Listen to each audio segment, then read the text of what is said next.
មនុស្សទៅច្រើនទៅទឹកទៅក្រែងមានបុណ្យមានទានខ្លាចតែមាន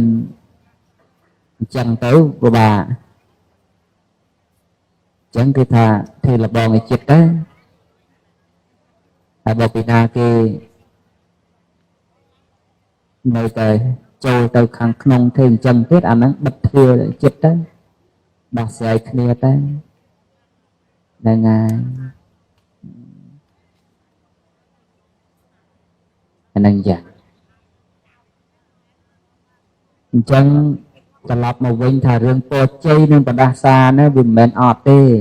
ប៉ុន្តែយើងចូលចិត្តតែប្រកែកគ្នាម្នាក់មកទិសម្នាក់មកទិសទៅដូចរឿងពូនភ្នំខ្សាច់អញ្ចឹងឥឡូវចិត្តដល់ចូលឆ្នាំហើយខ្លះទៅក៏គាត់ថាទេពូនភ្នំខ្សាច់ផ្ដាច់កម្មពីហ្នឹងមកក្រុមអញ្ចឹងទៅមកក្រុមទៀតក៏គេថាទេវាគ្មានប្រពូនភ្នំខ្សាច់ឯណាតែផ្ដាច់កម្មកាត់ពីអីទេពីតែវាធ្វើឲ្យដឹងតែទទួលដែរ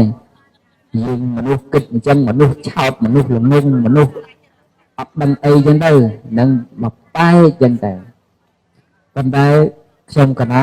ខាងណាក៏មិននៅដែរតែផ្លូវមួយយើងគិតយ៉ា